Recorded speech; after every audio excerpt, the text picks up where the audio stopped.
Jemaat yang dikasihi Tuhan, sebelum kita mendengarkan firman Tuhan, nats renungan untuk kita hari ini, marilah kita bersatu di dalam doa. Damai sejahtera Allah yang melampaui segala akal, itulah yang memelihara hati dan pikiran saudara-saudara di dalam Kristus Yesus Tuhan kita. Amin.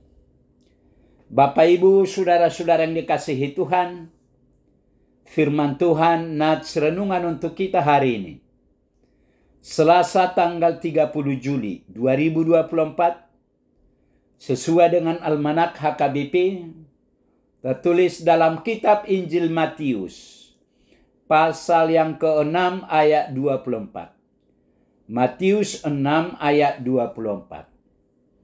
Tak seorang pun dapat mengabdi kepada dua tuan. Karena jika demikian, ia akan membenci yang seorang dan mengasihi yang lain.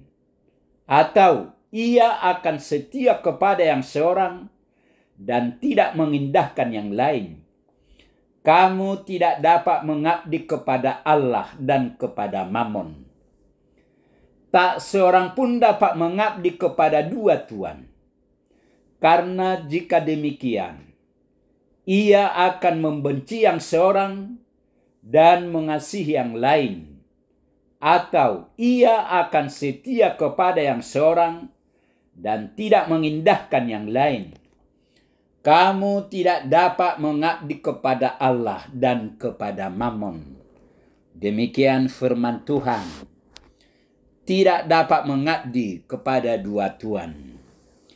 Saudara-saudara yang dikasihi Tuhan, dalam Matius 6 ayat 24, Yesus berkata, tak seorang pun dapat mengabdi kepada dua tuan.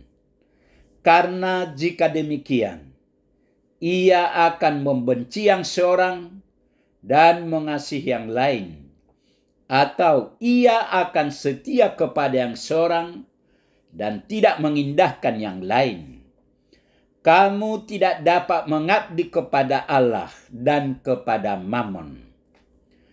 Tuhan mengucapkan kata-kata ini sebagai bagian dari khotbahnya di bukit, yang mana dia mengatakan bahwa adalah suatu kebodohan untuk menimbun harta di bumi, di mana ngengat dan karat merusakkannya, dan pencuri membongkar serta mencurinya.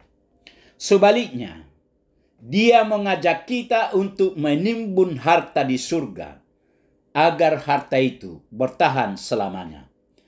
Kendala yang menghalangi kita untuk berinvestasi secara bijak adalah hati.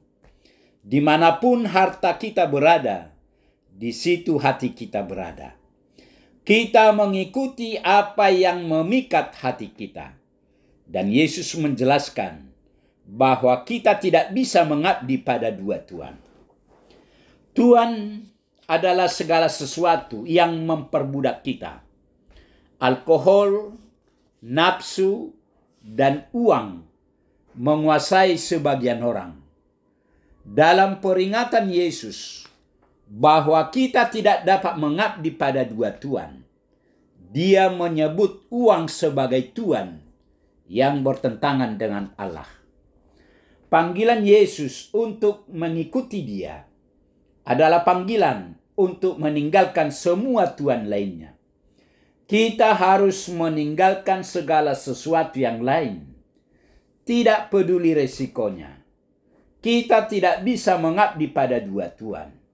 Karena seperti yang Yesus katakan, kita akhirnya membenci yang satu dan mengasihi yang lain. Oleh sebab itu, sebuah pilihan harus dibuat. Bapak, Ibu, saudara-saudara yang dikasihi Tuhan, ketika Mammon atau materialisme dan cinta uang menguasai hidup seseorang, keinginan orang itu akan uang pada akhirnya akan lebih diutamakan daripada cintanya kepada Tuhan. Ketika kekayaan orang percaya mulai menjadi obsesi dalam hidupnya, ia akan semakin berbakti kepadanya, yang mengarah kepada semakin besarnya rasa hina terhadap Tuhan. Ketika hati seseorang tertuju pada uang, akumulasi kekayaan duniawi, dan obsesi dengan hal-hal duniawi, maka Tuhan disingkirkan dari kehidupannya. Tidak seorang pun dapat menjadi budak dari dua tuan. Salah satu dari keduanya pada akhirnya akan menjadi keinginan yang dominan. Sementara yang lain akan kehilangan daya tariknya dan diperlakukan dengan hina. Karena itu hari ini Tuhan Yesus mengingatkan kita melalui firman-Nya bahwa kita harus memilih untuk menjadi abdi Tuhan atau abdi Mammon. Orang-orang Farisi dan ahli-ahli Taurat yang mencoba hidup mengabdi pada dua tuan, yaitu Allah dan Mammon, ternyata gagal dan cenderung menjadi hamba Mammon. Karena itu, jangan coba-coba mengabdi pada dua tuan, Allah dan Mammon, karena pasti akan gagal dan cenderung mengabdi pada Mammon. Jadilah abdi Allah yang setia, karena Allah telah menunjukkan kasih setianya kepada kita. Amin. Marilah kita berdoa. Tuhan Allah Bapa di surga, Bapa yang kami kenal dan kami sembah hanya di dalam nama Yesus Kristus. Segala puji dan hormat kami naikkan kehadirat-Mu atas pemberitaan firman-Mu kepada kami hari ini. Firman-Mu mengingatkan kami bahwa kami tidak dapat mengabdi kepada dua tuan. Firman-Mu ini sungguh indah mengingatkan kami agar kami hanya mengabdi kepadamu. Berkatilah firman-Mu ini ya Tuhan, agar firman-Mu ini menjadi terang bagi hidup kami. Terima kasih Tuhan, dalam Yesus kami berdoa. Amin.